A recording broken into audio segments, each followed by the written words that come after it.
Elizabeth Chappell, a lifelong entrepreneur who finally found my niche. After years of new ideas and jumping from business to business, I figured out how to turn a craft into a successful career. In 2016, I started a monthly subscription box for quilters. That little startup has grown into a thriving, multiple six-figure business that I am so proud of. As a published author, designer of fabrics and patterns being sold throughout the world, my favorite thing to do is to teach others how to grow a career of their dreams. Each week, you'll hear from me or from other guests who are creative entrepreneurs, so you can learn exactly what to do and what not to do to grow a career that's more rewarding and successful than you ever thought possible. If you're ready to turn your craft into a career that you love, I am so excited you're here. Welcome to the Craft to Career podcast.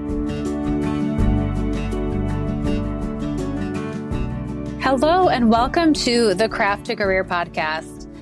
I have this topic on my mind.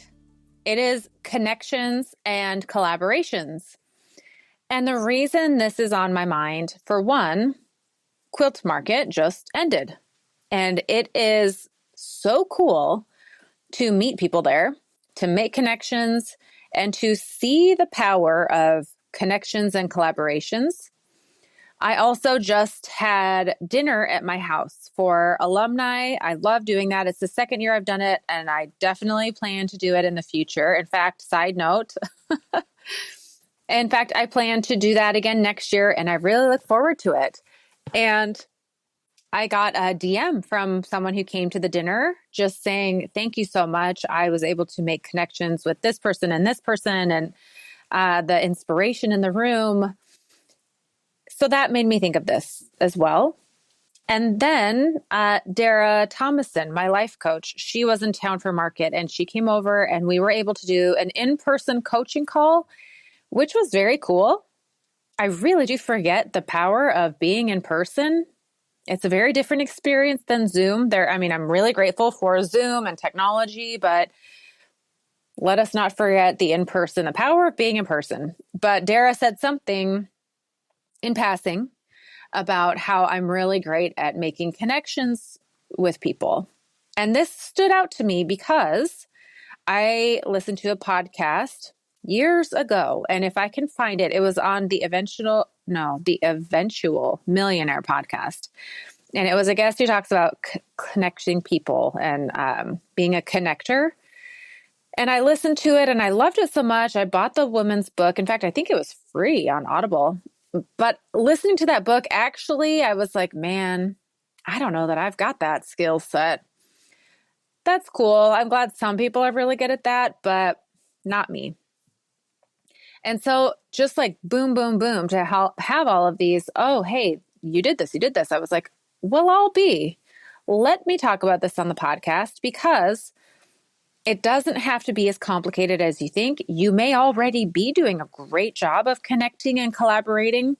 And if so, it's really good to be aware of that so you can do more of it and be intentional about it. And just kind of, it's really good for us to take a moment to celebrate the things that we're doing well at. And if this is not a skill set that you have, or you don't even know, it's not on your radar, I want you to be aware of it because it's such a powerful thing for joy, for human connection, and of course, for business growth. So a person that I know who is really good at this is Jess Toulson. She is the CEO of Mixhers. She is someone who I personally know who's a great example of this, and I'll share so you can kind of paint a picture of what it looks like to be a connector, is Jess Toulson, the owner of Mixhers. So when she's in Utah and when I am in town, sometimes she'll put things together. She will gather all of these business women and organize a lunch. She organizes events, parties, but the lunch that I went to, it was kind of spur of the moment. She's like, let's go to lunch. And it was these amazing entrepreneurial women who all had different skill sets. I have since had a couple on my podcast. I've hired some of them, worked with some of them. Also, Jess, I would just chat with her and be like, man, I'm really looking for some help with this. And she's like, oh, hey, I've got a couple people I know who are really good at that. Here is their information. all of a sudden I have these connections of people that have been super beneficial. And it's very important as a business owner to not live in a bubble, to make these connections with other people, and not in a way that's it does serve you, but you do not want to approach it in like, what's in it for me? What's in it for me? Because you're not going to make a lot of connections that way. So Jess, for example, of Mixers, she's not sitting there thinking, oh, what can Elizabeth do for me? If I tell her this, if I share this person's information, what's Elizabeth going to do for me? No, no. However, I have tried to give back to her and help her out because she was so helpful for me. There is this thing in human psychology, which is a beautiful thing. It's in our nature of reciprocity, that when you help somebody out, they will help you back. Not everybody, right? And that's not why we should be helping people out. And it comes across that way when you're like, oh, I'm doing this because I expect this back. That's only, I would really strongly avoid that. And sometimes it doesn't, right? Not everybody thinks that way or naturally does that. So you don't want to go around feeling jaded because, well, I helped them out and they owe me. But when you do approach things in that way of like, let me just help you out, let me share what I can, you're paying it forward. Like you will help yourself in the long run. It's a net positive. And so if you're thinking, well, what does this look like in my business, Elizabeth? I'm not the owner of CEO. I don't know all of these people that I can share and make connections with. So let's dive in. What could this look like for an entrepreneur of any level, really, at the very, very beginning, even just dreaming of it or more experienced? You can create environments where people can make connection. So, for example, you could create a small little challenge. You could create a community, whether it's a Facebook group or even a DM group, or you organize a Zoom call, and it could be free or paid. I did a couple of years ago now, a Dresden challenge. I believe it was paid. Yes, people had to pay to join. And we hopped on Zoom calls. It was a 3-day challenge. And I had a pattern from Melanie of Southern Charm Quilts. And it was her Dresden plate pattern. And we got together and worked on it. And I gave tips. And it was 3 days. And I have actually made, so Maud of the Retro Quilter and Belle of Seam Sew Me, that is how I met them, was on that Dresden plate challenge. They joined that challenge before they ever took any of my courses. And they met through that challenge, and now they are lifelong friends. And that was just by providing a way for people to show up and to see each other face to face and share what was going on. And in fact, one thing that was really bonding and connecting for me with Belle, and I don't even know if she listens to this podcast. If she does, she'll be like, oh, well, I'll be. But Melanie, who wrote the pattern, I think I had something happened where there was like a typo or I had printed it off wrong. And everyone in the challenge was asking, wait, what about this? And Melanie was out of town, but Belle was friends with Melanie. And somehow Belle was like the middleman where she's like, oh, let me reach out to her and find out. So Belle somehow stepped up and really helped out with whatever issue it was nothing that Melanie had done. It was something in my presentation of her pattern. And so Belle was like, let me help. And she was so helpful and sweet and kind that I just really loved her, and we connected. And because she wasn't just a face in the crowd, she really stepped up and like made herself helpful. I was like, oh, you are that sweet person who I really love and remember. So creating environments where people can meet and connect, and also attending those things. So in that example, Belle, she showed up. She signed up and joined the thing. And if you show up, being helpful and kind, participating, talking, this can be very scary. I know, especially a lot of people in my audience are introverts. This can be really uncomfortable, but this is part of it. Lean into just talking, being seen, saying hi.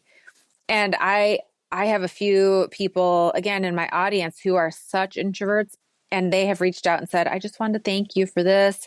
This is, uncomfortable for me to reach out, but I just wanted to. And I'm so glad they did because now I know them. They have reached out. It's a personal connection. So just putting yourself out there and saying hi. So either hosting an event where you are the coordinator where people can show up and connect, or attending those events. It's on my bucket list to make a list of all the classes and seminars and groups that I have joined. It's a lot. And I have made some amazing connections because I have done that. Some of them, not so much. Some are hit and miss, but you don't, throw out the baby with the bathwater. Is that what you say? If you go to an event and it wasn't what you thought, it doesn't mean you stop going to the events. It means you try another one. Because really, when you make connections with people, you start to see the beauty and the power of the whole being better than its parts. So I was thinking a car. Let's just take a car. If you go into a car and you just take a steering wheel or a little piece of the engine or, take it apart and disassemble that car, those pieces are not very valuable to the average person. You're like, what am I going to do with that? But you put them all together and the value goes way, way up, and people want that. And I've seen that in the business world as well. One person on their own can offer something, that is of value, but you add a lot of people together and they can provide something that's way better than it would have been on its own. So for example, I'm thinking right now, the quilt pattern writing course. I have some guest teachers who come in and talk about different aspects of the business of writing and selling quilt patterns. That the value of that course goes way up because it's not just me that you're hearing from. You're hearing for all these different aspects from the industry that I could not provide on my own. And that value goes way up. And also right now with Karina Gardner, we know each other because she reached out. She simply reached out and said, I love your podcast. I have one as well. Would you like to do a swap? You can be on my podcast and I'll be on yours. Because of that, of her reaching out, we are now friends. I joined Stacy Tuschel's mastermind with her. We've gone to a retreat in Nashville together. And right now, currently, I am a guest teacher in her design summit. It's totally free, but there's all of these amazing teachers who are teaching for free at this design summit. It's to grow the email list, and then she's going to continue to reach out to those people to offer her products. That becomes super valuable because she's made connections with all of these people, and we want to work with her because she's been a great friend. She has offered value to me. I can't speak to the others, but I'm assuming to them as well. She invited me on her podcast. She shared about the quilt pattern writing course to her audience. It's this beautiful give and take relationship. And when she asks for something, I'm like, oh, I'd love to. You betcha. And so the whole becomes much more valuable. And the more people that you know, the more valuable that is. The relationships and all of that. And so I kind of touched on this at the beginning, like, be so careful. Yes, it does benefit both of you. But when you approach something with that mindset of like, what's in it for me? People can smell that out, they can sniff that out. And like, nobody wants that. Nobody wants to feel like someone's being disingenuous or that all they care about is what's in it for them. And so just be sensitive of that. Really approach things like, what could I do for them? So I had an experience with this myself being on the receiving end. I was at Quilt Market in, 2000, I don't even know, maybe 2018. And I met somebody and they said, oh, you have that subscription box. And they just said, okay, well, I'm a quilt pattern designer. Not even so much, how can I get my patterns in your box, but like, I want my patterns in your box. And they hounded me. And it was very uncomfortable for me. I think at this point where I am now, I would just say, send me your proposal. And if it's a good fit, we'll let you know. But at that point, I wasn't as confident kind of setting up boundaries and saying, I'll get back to you. So I was like, oh, maybe we'll see. And they were like, okay, well, how many boxes do you sell? How can I get that to you? Just pushing, pushing, pushing. And every time I saw them, they would bring it up. And they did not once ask what they could do for me. It felt really one-sided. And then years later, I met this person again. And again, they reached out, can you please share about this? And it was such a turnoff. And I'm really trying to evaluate. It's much easier for us to see these flaws than others, or any flaws. I know that I've done things in my own life, but it's easier for us to remember when it was done to us. So I just remember thinking, this is so uncomfortable. I don't even really know how to handle this, but it was not something where I was like, yay, let's work together. However, then I had someone reach out to me and say, I would love to have you as a guest on my blog. I pay you for this. Here's what I'm looking for. I'll share about it with my audience. So they are asking me for something and it serves them. They wanted content for their blog. However, they were offering to pay me. And when they pitched me and they proposed this idea, yes, it was what's in it for them. But they didn't approach it or present it that way. Like, I would like you to do this for me. They said, I will share about this with my audience. I will pay you. I have, I share about it on Pinterest. I'll share about it in my newsletter. They very much approached it as in, what's in this for you? And I was like, sure. And it ended up being phenomenal. I wanted to create a really great blog post. And then, I wanted to create value because they were being so nice. But then sure enough, that blog post has gone just viral and it's grown my email list by, 20,000. It's bananas. And so that's the beauty of when you approach somebody in what's in it for them, how it can really benefit both of you. And so, if you reach out to somebody, I know a lot of people at the beginning of their businesses, they're like, but I don't have a lot to offer. I don't have a big audience.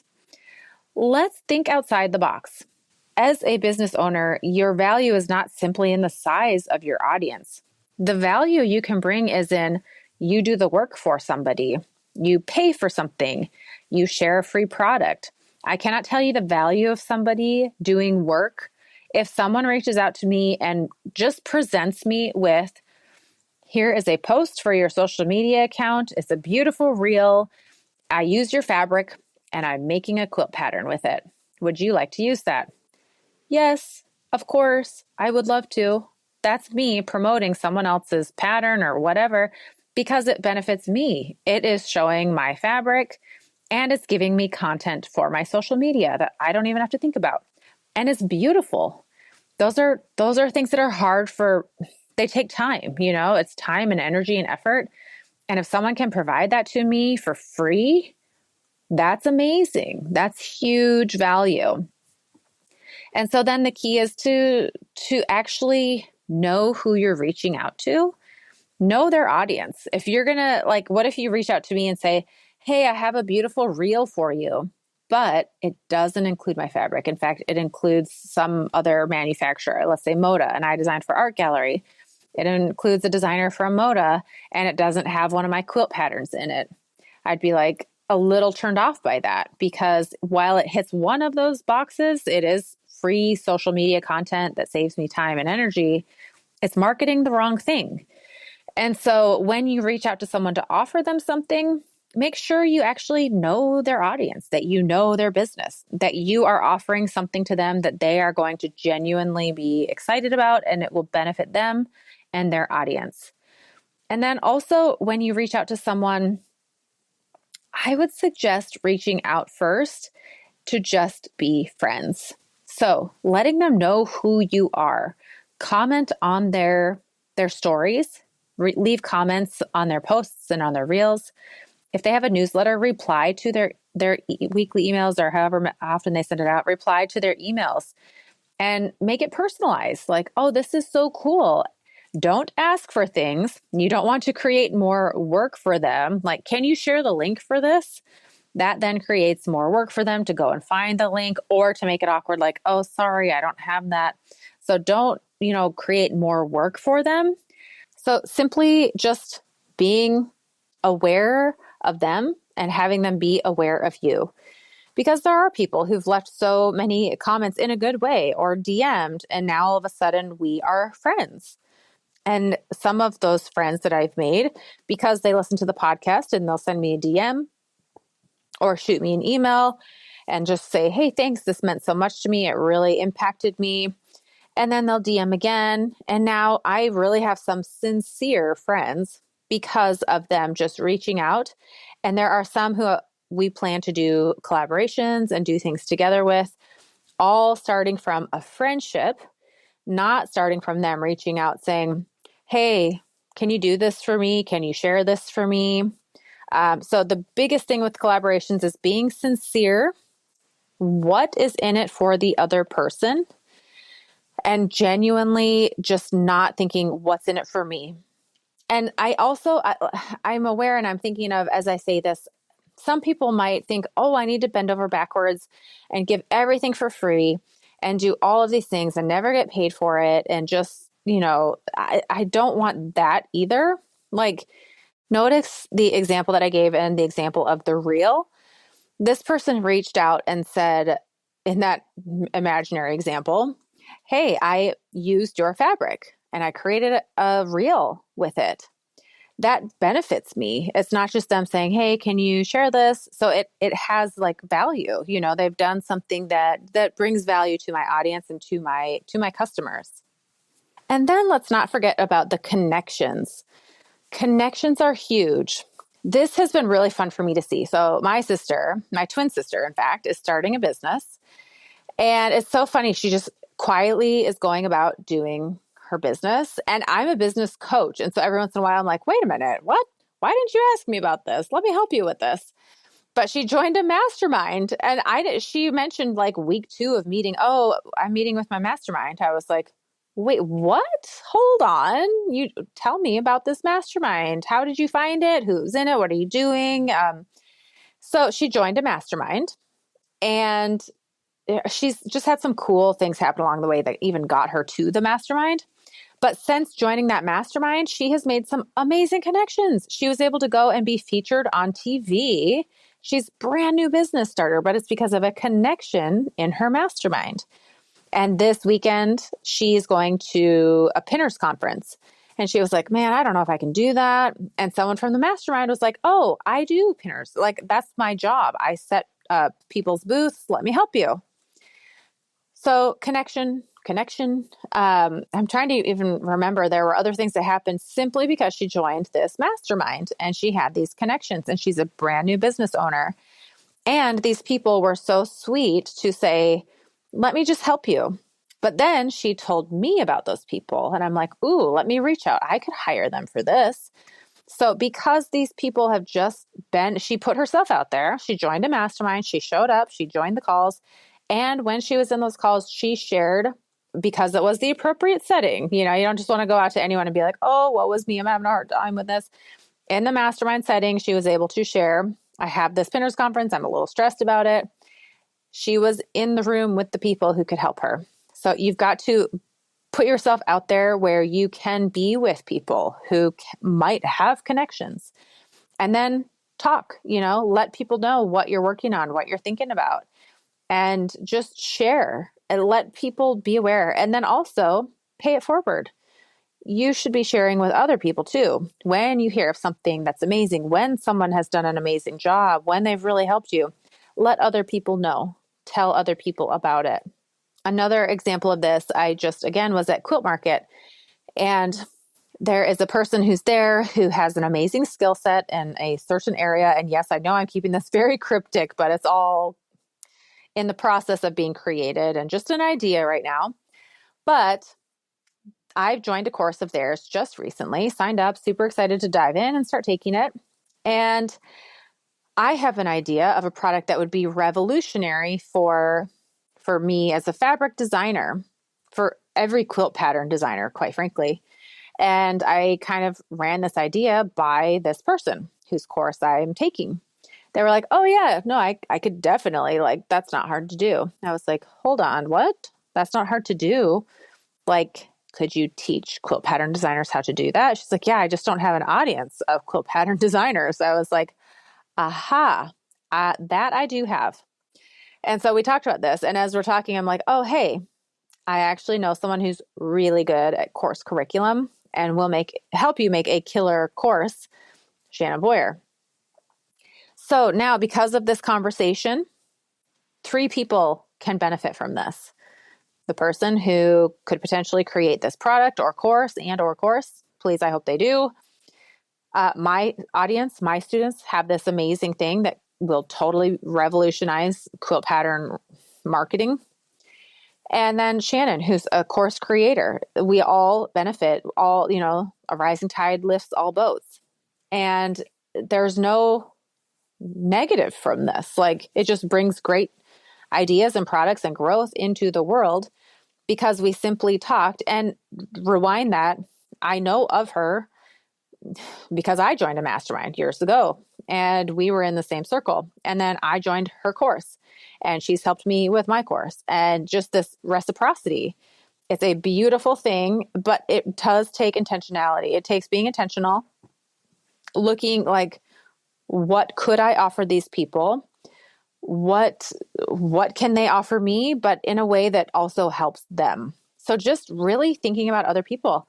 And also, side note, I saw at Quilt Market with a friend who had a product that's amazing, and someone was like, oh my gosh, I love your product. How can I get it? In my mind, I'm like, oh, well, hello, give it to her for free. Like, just build reciprocity. She's like, oh yeah, you can buy it on this website.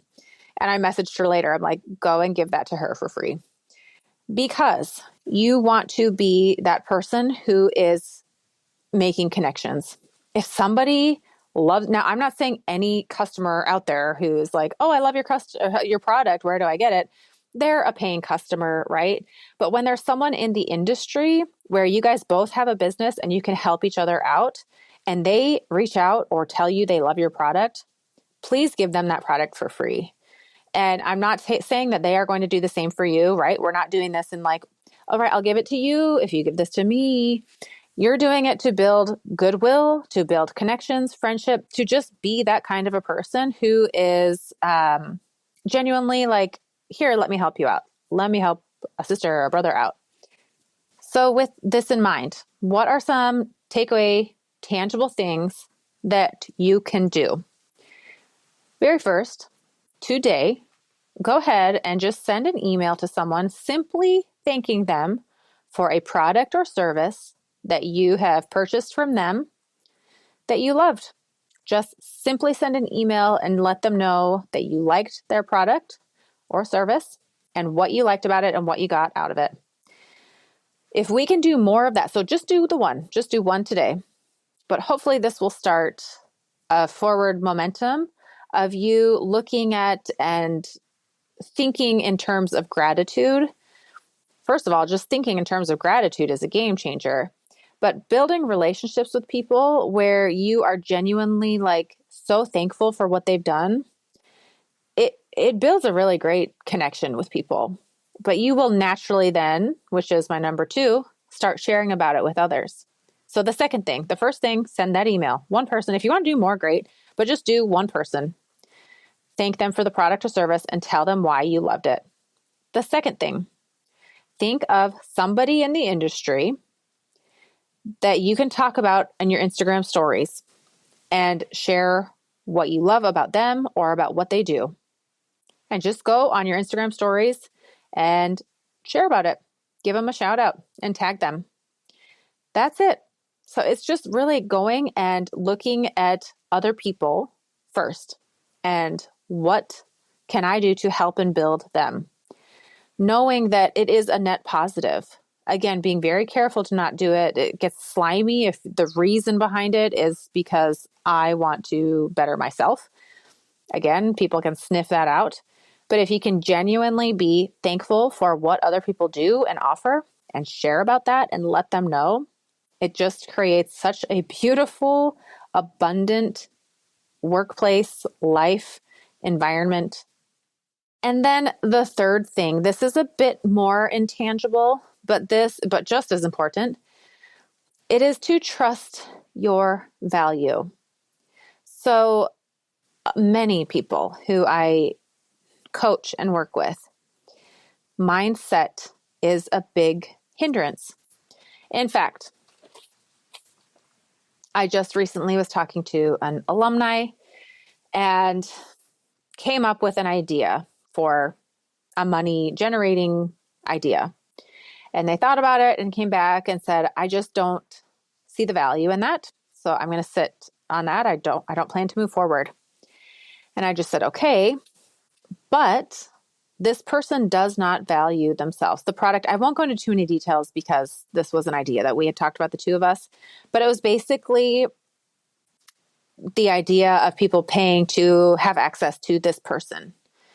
And so ultimately, this person does not see the value in themselves. They literally said, I don't see how this is of value, so I don't feel comfortable charging for it. So ultimately, this person is saying, I don't see the value in myself. And it's really heartbreaking. I mean, even just saying that makes me somewhat emotional. I did not plan to get emotional about this. It is very raw, very real, and on the surface for me, as I have been working with a life coach and I have been working through my own value. And, I talked about last week that I'm really leaning into and discovering that my value does not come in how much money I'm earning. It does not come in the number of followers that I have. That I have value because I am me.